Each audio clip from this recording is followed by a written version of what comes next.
Graças a Deus por estarmos aqui nesta ocasião, para juntos nós estarmos estudando as Escrituras Sagradas. Para mim é uma satisfação imensa estar aqui nesta ocasião, para estarmos aqui juntos, meditando nas Escrituras Sagradas. Para mim é um privilégio grande estar aqui, junto com todos vocês que aqui estão nesta ocasião e com aqueles que vão nos ouvir através do YouTube. Que o Deus eterno de Israel possa abençoar a cada um de vocês, tanto aqui presentes, quanto aqueles que vão nos ouvir através do vídeo, quando for publicado no YouTube. Graças a Deus por sua audiência e que Deus lhes abençoe grandemente e possa abrir-lhes o entendimento também para as Escrituras Sagradas. Que Deus continue vos abençoando grandemente. Então, sem mais delongas, quem estiver com a sua Bíblia, por gentileza, abra comigo na carta de Judas, nos últimos versos ali, de 22 até o 25. E hoje, pela misericórdia de Deus, nós vamos finalizar mais uma carta dessa aqui, apostólica, e que Deus possa nos abençoar com a conclusão deste estudo tão maravilhoso, nessa exposição tão maravilhosa que nós tivemos, verso a verso aqui dessas Escrituras, que foram nos deixadas por Judas, irmão de nosso Senhor e Salvador Jesus Cristo. Então, quem estiver com a sua Bíblia, abra comigo aí nos versos 22 até o 25 da Epístola de Judas. E compadecei-vos de alguns que estão na dúvida, salvai-os, arrebatando-os do fogo. Quanto a outros, sede também compassivos em temor, detestando até a roupa contaminada pela carne. Ora, aquele que é poderoso para vos guardar de tropeços e para vos apresentar com exultação, imaculados diante da sua glória, ao único Deus, nosso Salvador, mediante Jesus Cristo, Senhor nosso, glória, majestade, império, soberania, antes de todas as eras, e agora e por todos os séculos. Amém. Então, até aqui, a leitura das Escrituras Sagradas, e como eu já disse, que Deus nos abençoe grandemente e nos permita compreender o texto bíblico. Então, o nosso autor aqui, meus irmãos, ele se dirige a uma congregação que estava em perigo aí de apostatar, uma congregação que estava em grande perigo de negar a fé. Porque, como nós vimos aí em outras exposições, haviam pastores corruptos ali, que estavam ali se infiltrando e com suas pregações heréticas estavam fazendo essa congregação se desviar do genuíno Evangelho de nosso Senhor e Salvador Jesus Cristo. Então esses homens aí tinham a sua mente apenas voltada para o lucro, para os prazeres carnais e nunca para o cuidado da ovelha. E nesse sentido, através dos seus ensinos, propagavam aí, como já foi frisado anteriormente, a imoralidade, a falta de compromisso com a obra de Deus e muito menos aí com as ovelhas. Então esses homens eram inclinados à prática do mal e eles queriam viver às custas da igreja. E por fim, o que eles queriam mais? Tirar a comunhão ali dos crentes, causar uma inversão, tirar todo o foco do ensino que os apóstolos já haviam dado. E por isso que haviam crentes ali, meus irmãos, que estavam confusos devido a tais ensinos. E como hoje também pode acontecer de irmãos estarem confusos por causa de falsos ensinos, pessoas se dizendo sábias, mas no final não sabem coisíssima nenhuma das Escrituras e desta forma desviam as pessoas do genuíno Evangelho de nosso Senhor. Então por isso os crentes estavam confusos, estavam com dúvida, por causa dessa confusão aí que esses falsos mestres estavam causando. Confusão que causava uma inversão. Eles tiravam as pessoas do foco. Então era causada por esses homens. O nosso autor pede aí para que os crentes que estavam firmados na fé, aqueles que estavam alicerçados, ele pede que esses irmãos tivessem paciência com aqueles que estavam duvidosos e aqueles que haviam caído no pecado. E desta forma ele diz, trate eles com amor. Não vai ser ríspido com essas pessoas que estão com dúvida. Leve eles a palavra, traga eles um ensinamento para que eles possam ter as suas dúvidas aí sanadas, ser tiradas todas essas dúvidas. Porque não há pergunta que não tenha resposta. Então, se eles estavam com dúvidas, era necessário que suas dúvidas fossem tiradas e não tratá-los com rispidez. Então, que eles tivessem paciência com aqueles que tinham dúvidas e os orientassem com amor. E assim essas pessoas que estavam com dúvida fossem arrebatados do fogo. Qual fogo? O fogo eterno. Simon Kistemaker, ao comentar essa seção de Judas, ele vai dizer o seguinte, Judas conclui essa epístola com 2 versículos que contêm admoestações. Ele determina que a compaixão é a principal das características que um cristão deve mostrar ao seu próximo. Então, em vez de criticar aquelas pessoas que estavam com dúvidas, segundo Simon Kistemaker aqui, eles deviam usar de compaixão. Era o que Judas estava querendo expressar ali. Então, antes de você criticar aquele irmão que está com dúvida, procure entender as suas dúvidas, procure mostrar nas Escrituras textos que respondam às perguntas que tais pessoas estão tendo. Pessoas que têm dúvidas não é porque elas não estão tendo fé, é porque elas estão ali confusas com alguma coisa que foi ensinada e é necessário que essa confusão seja desfeita não por meio de conjecturas humanas, mas por meio da palavra de Deus. Com razão, aí Judas vai dizer o seguinte aqui, nos versos 22 e 23, prestem bem atenção. E compadecei-vos de alguns que estão na dúvida. Compadecei-vos, tem compaixão, ele está dizendo. Salvai-os, arrebatando-os do fogo. E ele diz de outro grupo aqui, quanto a outros, sede também compassivos em temor, detestando até a roupa contaminada pela carne. Então, nesta sessão aqui, Judas ele vai se dirigir a 2 grupos de pessoas. E quais eram os 2 grupos de pessoas ali que ele se dirige? Aqueles que estavam duvidosos e outros que já haviam se corrompido pelo pecado. Um outro grupo que havia caído no pecado, por isso fala aí da roupa manchada pela carne. Então, 2 grupos de pessoas, aqueles que tinham dúvidas e outros que haviam caído no pecado. Os que tinham dúvidas estavam deste modo por causa dos ensinamentos aí, das pregações contrárias desses falsos mestres. E o outro grupo, que já havia se corrompido, já havia caído no pecado por causa da conduta imoral desses falsos mestres que estavam ali. Tanto um grupo quanto o outro estava na situação que estava por causa da influência desses homens malditos que estavam ali e estavam tirando a paz da igreja de Deus. E desta forma, Judas alerta, aqueles que estão aí firmes na fé, aqueles que estão arraigados, fundamentados, trate essas pessoas com amor. Então tem 2 grupos aí. Tem um que está com dúvida, o outro já caiu no pecado. Ambos você vai tratar com amor, só que você vai trazer lições diferentes para cada um. Então, os que tinham dúvidas estavam desta forma por causa das pregações contrárias dos falsos mestres. E como eu disse, os que caíram por causa aí da conduta imoral desses homens. Era dos mesmos. Tanto os duvidosos quanto ali os pecadores deveriam ser tratados com compaixão, com amor. Você vai ter compaixão daquele que está com dúvida e também daquele que já caiu no pecado. Aquele que está com dúvida, como já frisado anteriormente, você trata ele com a palavra, você mostra nas Escrituras, vai tentando responder as perguntas dele dentro das Sagradas Escrituras. E se a palavra não for capaz de tirar as dúvidas dele, ninguém mais será capaz. Então, desta forma, os duvidosos são tratados através da instrução da palavra. E desta mesma forma, aqueles que já caíram no pecado. Só que diferente dos duvidosos, os duvidosos nós tratamos com ensino.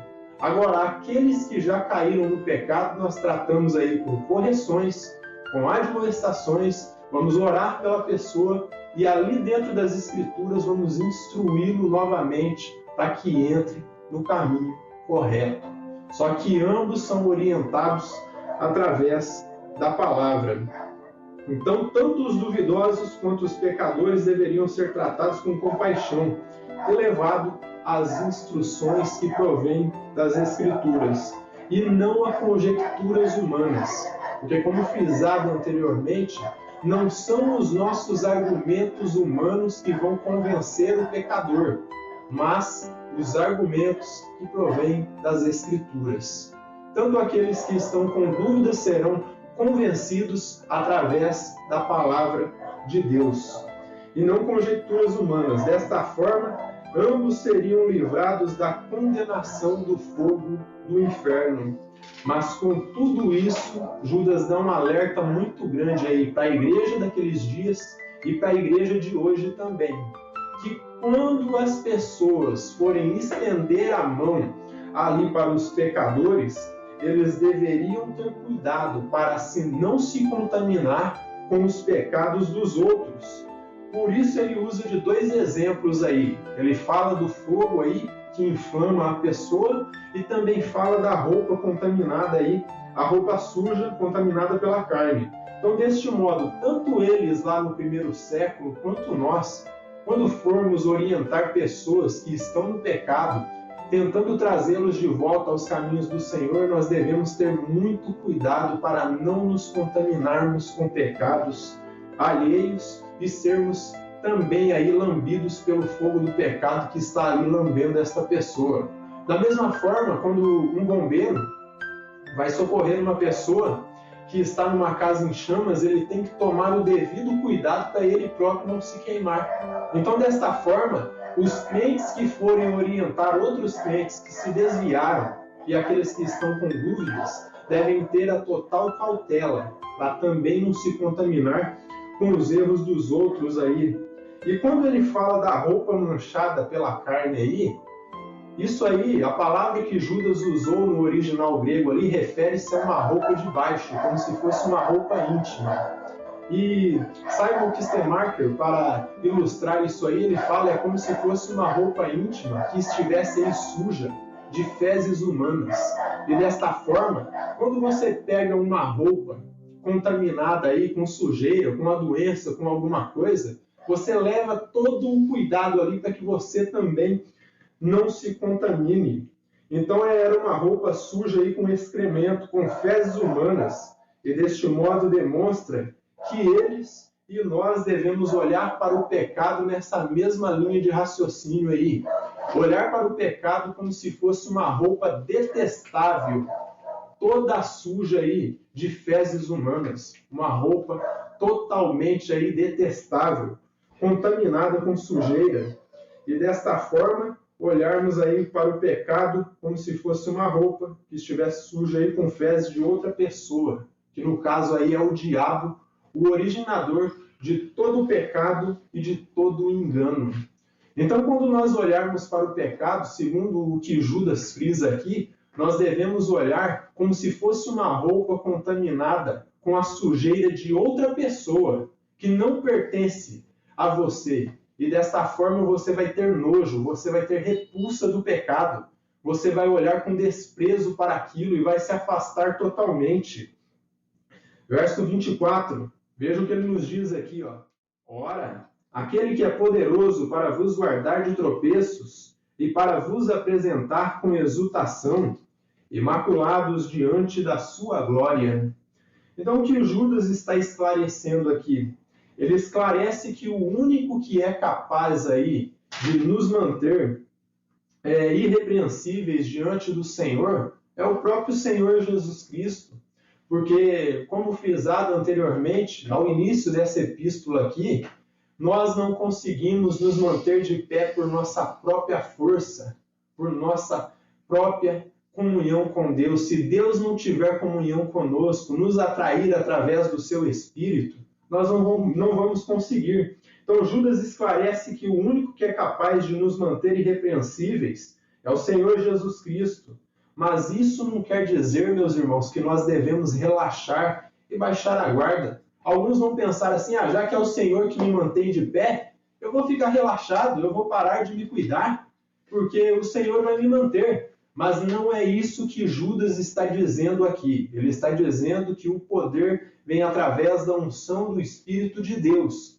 Mas nós devemos nos cuidar sim, porque o diabo ele continua lançando os seus dardos inflamados contra nós. Aí o inimigo continua lançando seus dardos inflamados. E como dito anteriormente, nós devemos detestar o pecado. Devemos ter nojo, repulsa do pecado e olhar para o pecado como uma roupa contaminada aí, uma roupa deplorável, detestável. Então, a cada dia nós devíamos nos santificar, santificar nossas vidas, nos preparar e preencher nossas mentes com a palavra de Deus debaixo da unção do Espírito Santo, pois só assim nós vamos conseguir nos apresentar diante do Senhor sem nenhum tipo de mácula e nenhuma ruga. O Matthew Henry, ao comentar essa seção de Judas aqui, esse verso, ele diz o seguinte, olhemos com mais frequência para aquele que é capaz de impedir que caiamos, capaz de nos aperfeiçoar e manter a obra que começou em nós, até que sejamos apresentados sem culpa diante da presença da sua glória. Então, o Matt Henry aqui, ele diz o seguinte, que quando nós estivermos aí no nosso dia a dia, nós devemos sempre olhar para Cristo, porque Ele é o único que é capaz de nos manter firmes diante da luta, diante da provação e no ato aí de estarmos corrigindo aqueles que caem em pecado. Então, em suma, devemos nos devotar a Cristo, aquele que nos aperfeiçoa. Veja Filipenses 1, versículo 6 aí. Abra comigo na Epístola de Paulo aos Filipenses, no capítulo 1 e versículo 6. E Paulo ele vai dizer o seguinte aqui, prestem bem atenção aqui. Filipenses, capítulo 1 e versículo 6. É a mesma coisa que Matt Henry está dizendo aqui, prestem bem atenção.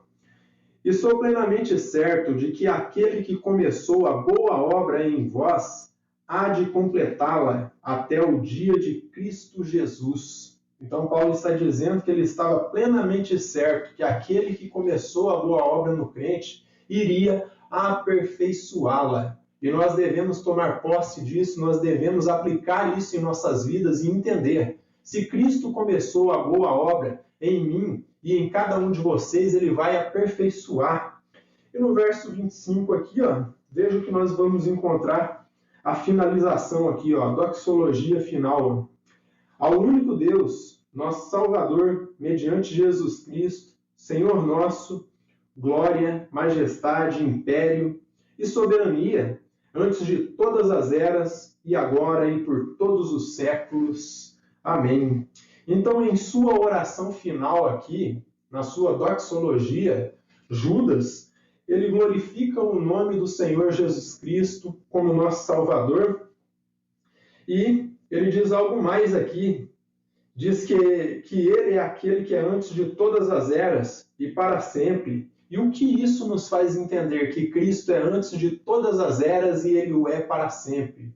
Ele nos faz entender o seguinte, que nada nós podemos fazer sem Cristo. E o porquê? Porque Cristo está em todo o período de nossa existência aqui nesta terra, tanto passado, quanto presente, quanto futuro.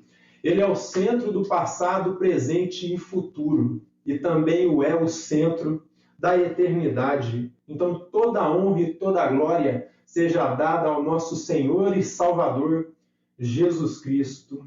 Então, com isso, eu posso concluir aqui com algumas aplicações ao nosso texto. Prestem bem atenção nisso.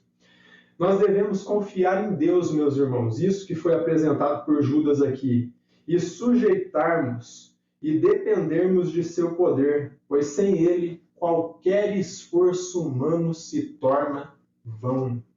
Então foi isso que Judas apresentou aqui para os irmãos ali do primeiro século, que eles deviam confiar, depender e se sustentar no poder de Deus, porque sem o poder de Deus, sem a unção do Espírito Santo, eles jamais conseguiriam fazer nada. Qualquer esforço humano se torna vão.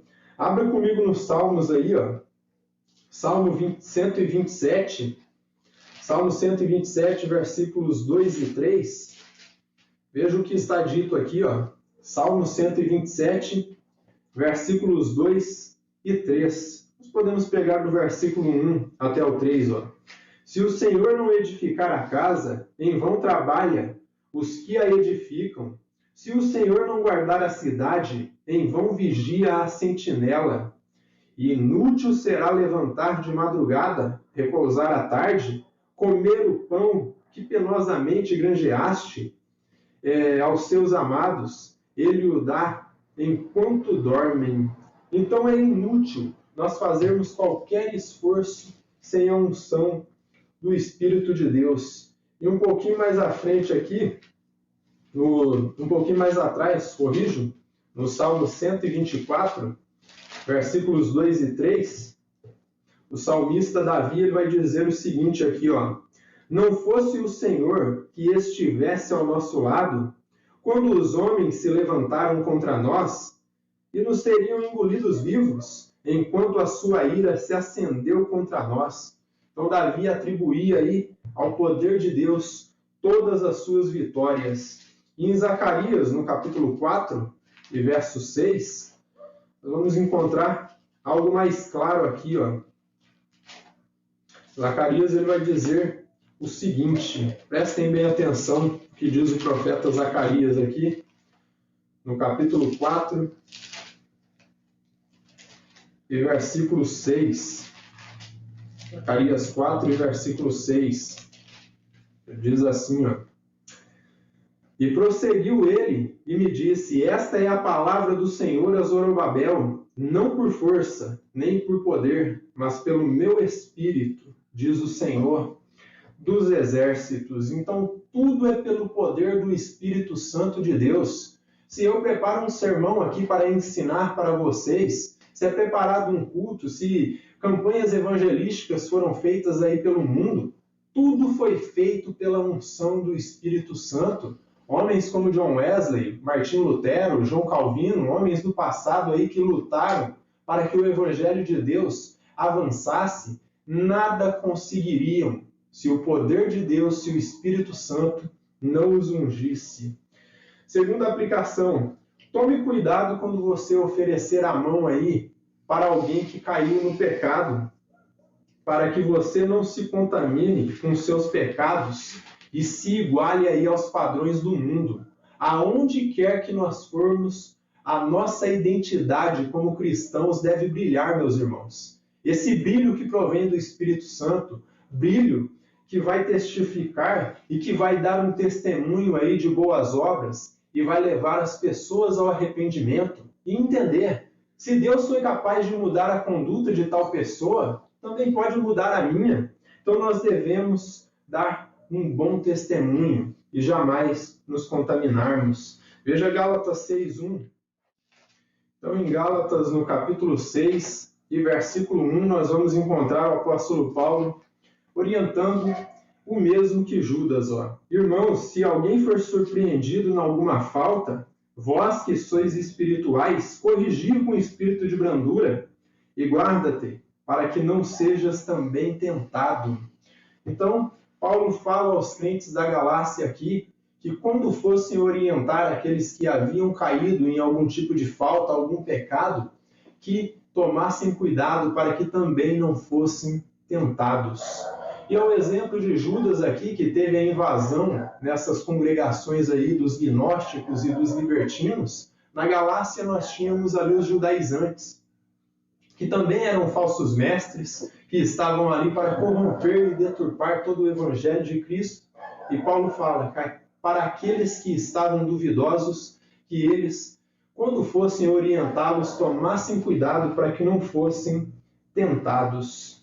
E terceira e última aqui, aplicação a pessoas que cometem erros aí, meus irmãos. por falta de instrução, por inocência, por não terem um entendimento claro a respeito das Escrituras. Esse tipo de pessoa aí nós devemos tratar com amor, tratar com brandura e levá-los à palavra, orientá-los da melhor forma possível para que se mantenham no caminho do Senhor Jesus Cristo. Mas, por outro lado, há pessoas que são deturpadas, que cometem erros cientes do que estão cometendo. Esses, como os falsos mestres, devem ser tratados de forma mais ríspida, mais áspera, porque já se corromperam, eles já apostataram da fé, ou seja, negaram a fé, já não tem mais nenhum vínculo com o nosso Senhor, e desta forma eles não têm como mais voltarem.